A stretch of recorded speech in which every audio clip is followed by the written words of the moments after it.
tell us Sure. like your upbringing and stuff, and like how you got into metal, like not even so much metal, Well, but like I mean, the emo I got into metal post-hardcore first. stuff. Yeah, I regressed. Oh, shit. Yeah, like I was listening to like Slayer and Death and stuff before I found like the Used. Yeah, basically, I was so opposite. yeah. So I was raised in like this like strict Christian household. It wasn't like strict, but strict enough that like no worldly music in the house kind of thing, right? So like I hated music because contemporary Christian music fucking blows. So I thought I just didn't like music at all. But I knew I liked drums, so I would like get pencils and I would just hit shit around the house, but like with no rhythm because like I'm really white, so I would just hit things. And so I had like a something primal in me wanted to hit shit, and that was as far as my interest in music went. And that was just the way it was my whole life until I was 11 or 12. Tony Hawk's Pro Skater 2 had just come out. I love how you're relating to all this to like the time frame of Tony Hawk. Yeah, That's man. amazing. I owe my life to that man and those games. Yeah. Because I heard I was like into skateboarding because there were like older kids on my street that like could almost kickflip. And I thought that was the craziest thing in the world, that they could almost kickflip. And I was like, I want to do that. So like I got a skateboard and I hurt myself and I was like, eh. So like but then the skateboard video game came out, right? And so I'm playing that because it's the closest thing to skateboarding I could do as like I guess at the time I was 10 or 11. And then, Tony Hawk 2 comes out. I'm playing the game. No Cigar by Millencolin is playing. And that song's all about not fitting in, right? And so again, I was raised Christian, hated all of it my whole life. I never liked going to church. It was always a battle getting me into the building. And the song came out about like, I don't want to fit in. And I was like, yo, true. And so that got me into punk.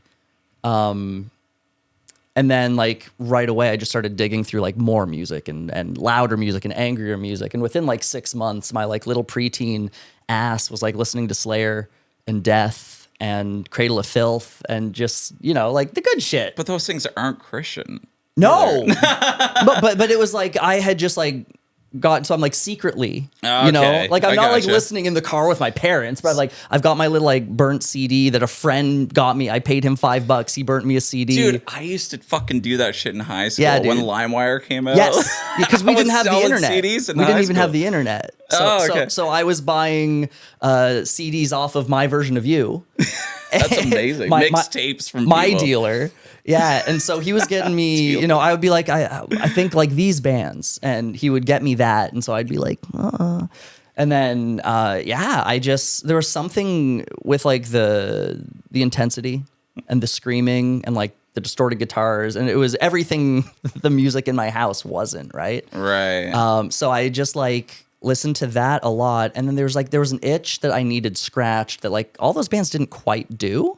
And like the Tony Hawk Pro Skater soundtracks also didn't quite do. No, it's a lot of ska, punky. Right, especially the first two games, right? I love those soundtracks. Yeah. But like there was just an itch. And then it wasn't until Tony Hawk 3 came out and I heard The Boy Who Destroyed the World by AFI.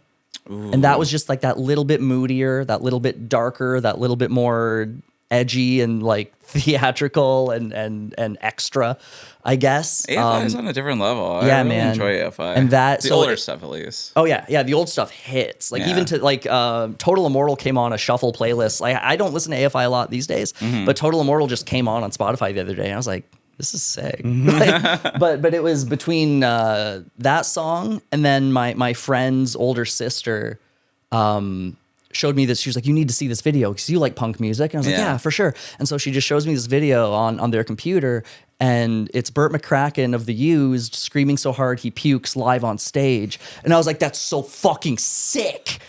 Literally. And so, yeah. and that was kind of it. So like I spent like a year or two listening to like death metal and punk. And then it was...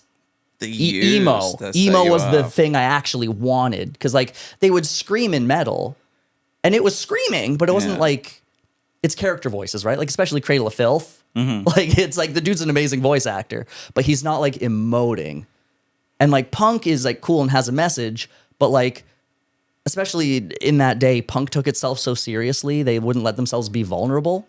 right? And I feel that. yeah, and I was just a sad kid, and I didn't know that you could just make sad music that was also angry. Like you're so sad that you're just pissed. Yeah. And then I heard the Used first record, and I was like, yo. And then I heard Sing the Sorrow, and I was like, yo.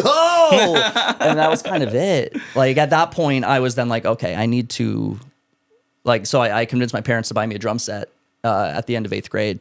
Right, 8th grade. Yep. Nice. See, a lot of parents wouldn't even fathom buying their kids like a drum set at all. But again, I feel like it's more normal like in these days. I feel like, I don't know, maybe because like all the hype, the TikTok stuff, people are going viral after like just kind of like experimenting with music and stuff like that. Right. So I can kind of see that in like today's world. Like, yeah, back in the day, dude, like, yeah, my parents, it was like a little square amp, not like this. This was way too big. The 10-watt practice amp, like practice the PV amps. fucking Raptor or whatever the hell. And you had the Tom DeLonge Strat. If Yep. you were able, if your parents bought you that, but you had a knockoff version of the fucking Strats. But no, that's freaking sick, man. I thought you would have been a little bit more into, like, because I know a little bit more of your influences, like Under Oath and stuff like that. So when you said you were a Christian, I was like, oh shit, like Under Oath probably got you a little bit more into that because of the Christian world. So I was late on Under Oath. Really? Yeah, man. So, and the reason my parents bought me the drums was because when I was a little kid, I was hitting shit with pencils. So it was like you were hitting other things, not people or something. No, it was like pots, like literal pots and pans. I would set up like a mock drum set and be like ping, ping, ping, ping, ping with no rhythm. But yeah, so for Under Oath, like I was an adult before I was like, true, okay. Like I get it. Like Lost in the Sound came out before I was like, okay, I like this band. Oh shit. Yeah, like I was late. Yeah, that's way late. Yeah, man. Like cause I was into the Used, like I was okay with My Chemical Romance. I never got into Fall Out Boy. Like I just started appreciating them like the last 2 years. There was a couple songs I really liked by Fall Out Boy. Dead on Arrival hits. Yeah. Like it's a good song. And but yeah, the banger like radio songs from Fall Out Boy for sure. Of course. But there was something about just like pop punk didn't make sense to me even.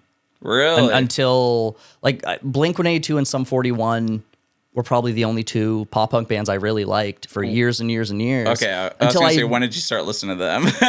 like around the same time as you know, like I was 12, 13, skateboarding. I think it was about the same. Yeah, like landed my first kickflip. I think Enema of the State kind of came out. It's like when I started listening to them.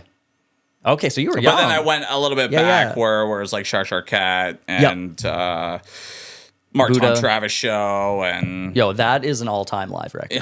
I know. That's dude, I just like the live record. That's all I care about. Like it's dude, like 30% I would say of my sense of humor I can directly attribute to either Mark Tom and Travis show or the Big Day Out set.